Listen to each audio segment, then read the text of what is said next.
It's Friday, and we're on the road again. 5 hours after leaving the beach, the darkening desert whips by, and we're halfway there, hoping that the third time really is the charm. There is a barren, lunar strip of southern Utah, rugged in its beauty and absolutely tantalizing as a giant canvas for drawing in the dirt. The we in this story is a cast of characters of exceptional normalcy. I'm a scrawny camera nerd, and while I love my job, the reality is I spend most of my time on email in a dimly lit cave. Leah is my most dependable adventure partner, who otherwise spends nearly every waking minute working on her doctorate. And finally, the star of this show, our Freeride-obsessed furry dependent, Tulah. The desolate scene outside the window is becoming increasingly familiar.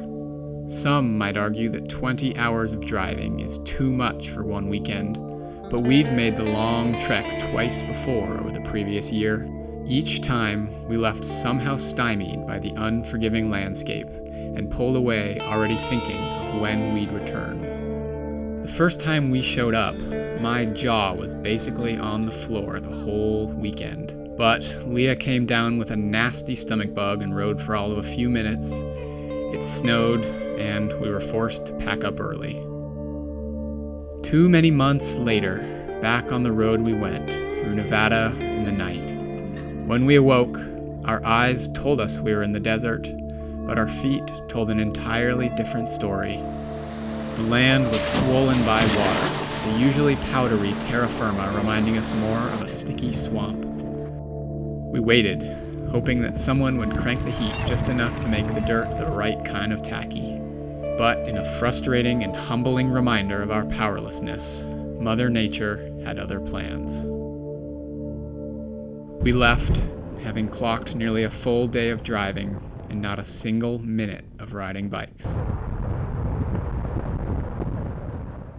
And so, one last roll of the dice, before schedules become too cluttered by real life and the searing sun shuts riding down for another season.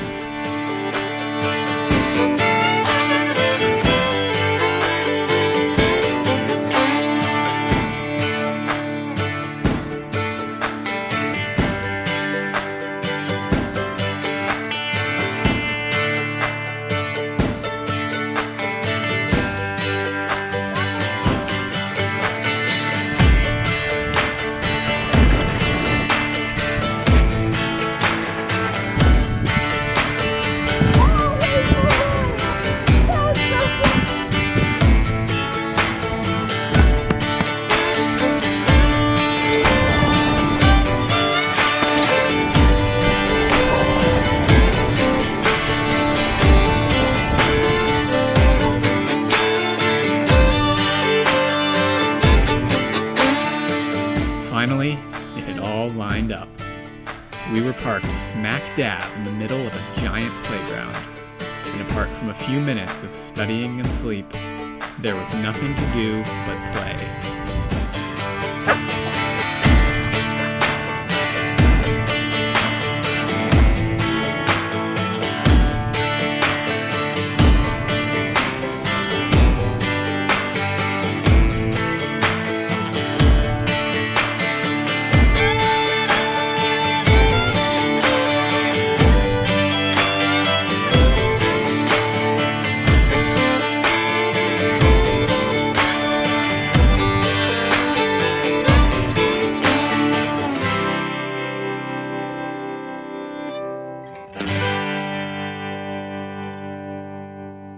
As we pulled away, dusty, tired, yet content, we found ourselves fondly sharing stories of not just the previous 40-some hours, but also the trips that had come before. Each weekend somehow reminded us that the journey really can be as fulfilling as the destination, and that all of those challenging moments really are lined with beauty.